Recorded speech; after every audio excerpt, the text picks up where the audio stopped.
Para po sa mga benepisyaryo ng Yolanda Permanent Housing Program, hindi ninyo po kailangan magbayad na ng amortisasyon.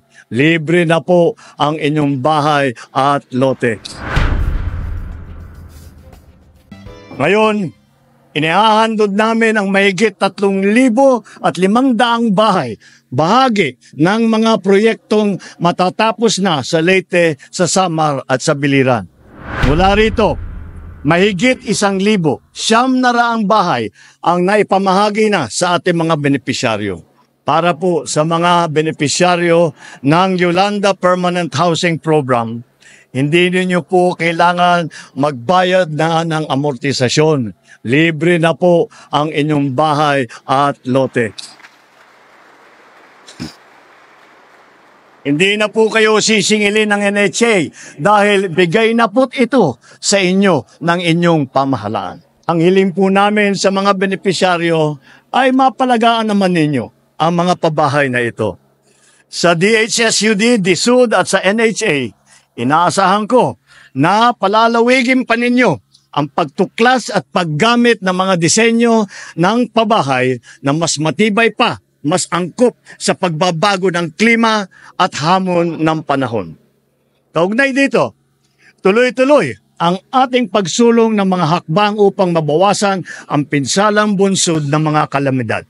Sa buong bansa, ating binibigyang pansin ang pagsisiguro ng lahat ng flood control projects ay tiyakin natin na maayos ang disenyo upang makayanan nito ang dumadalas ng mga pag-ulan at ng pagbaha. Sa bagong Pilipinas, hangad namin na makita kayong matagumpay, hindi lamang para sa inyong sarili, kundi para rin sa kinabukasan ng mga susunod na ating henerasyon. Sama-sama natin pahalagahan ang mga tahanang ito na siyang magsisilbing pundasyon ng mas matatag na pamayanan at mas maliwalas na kinabukasan. Ano pa po yung mga nakalatag na programa ng pamahalaan? Well, itong katapusan ng lahat ng permanent housing, 98% na ang nabuo ng project para sa permanent housing para sa Yolanda. Specific ito sa mga Yolanda victim. Kaya itong pagka naibigay na, nagpirmahan sila kanina ng mga local government ng MOA para ma-turn over na ang mga bahay-bahay na ginawa ng NHA at saka ng DSUD. Kaya for this project, kaya naman ipinilit ko makapunta rito dahil ang tagal nating inantay na matapos itong mga proyektong ito. Yung unang ginawa ng mga pabahay, substandard. Kulang sa kuryente, kulang sa tubig, walang kalsada, napakalayo, kaya hindi masyadong nagamit.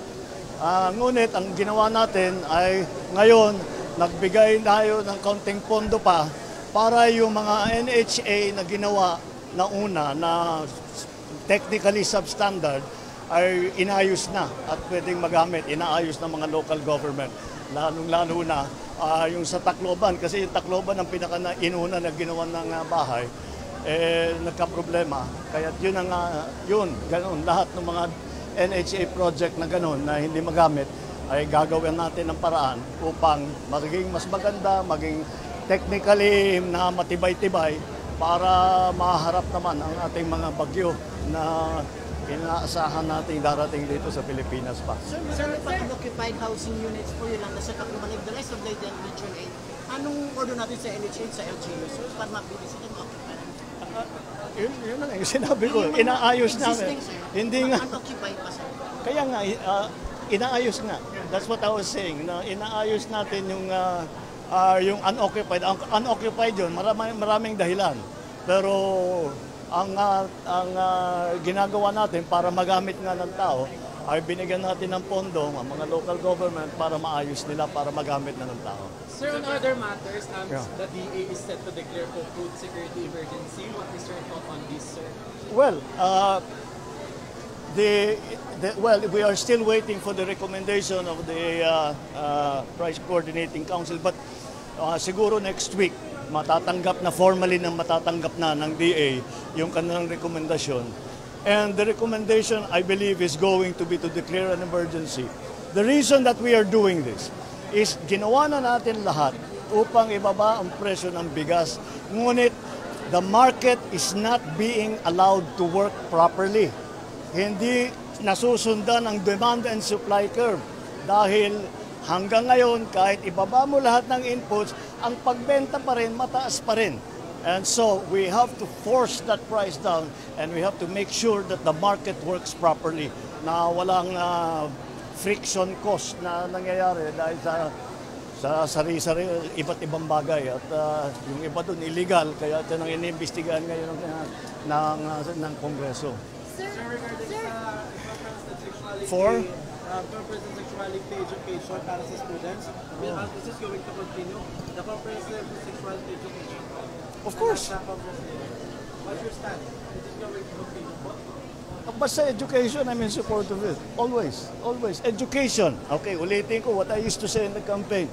As far as I'm concerned, education is the most important service that we provide to our people.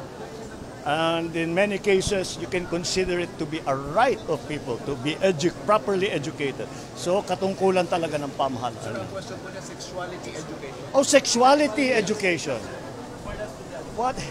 Well, alam mo, what does sexuality education mean?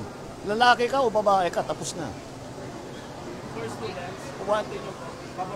Well, as long as, yun na nga, because you know what, I think what you're talking about, dumadami ang teenage pregnancy, dumadami ang single mothers, dumadami ang sakit na, and even kasama na rin dyan, pagka teenager yung nanay, hindi marunong alagaan yung bata. Hindi nila alam, marunong alagaan ang sarili nila pagbuntis sila. Kung anong kakainin, kung nanganak na, kung ano ipapakain doon sa bata. These are all of the things that we need to address. And so the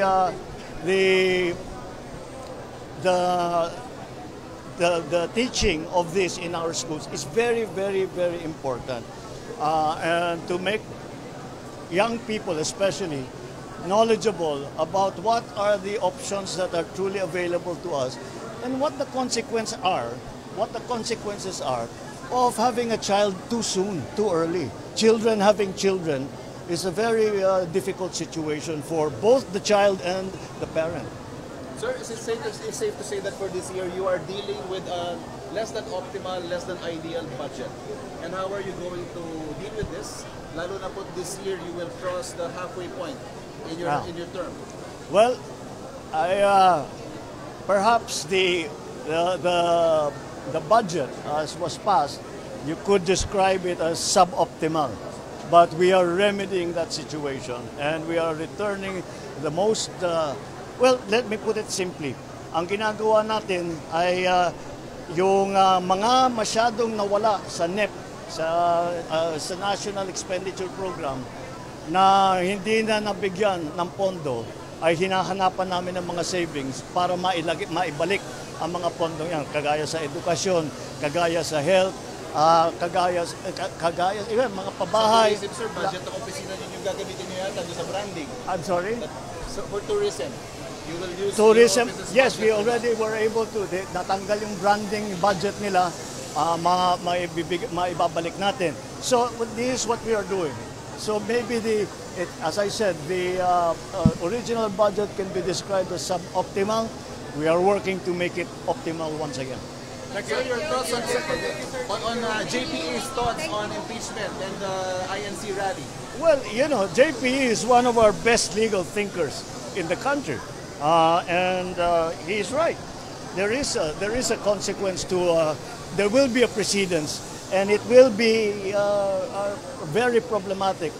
But but I still think that now, even if Congress is mandated to process this, Congress doesn't have the House doesn't have a choice, and the Senate doesn't have a choice once these impeachment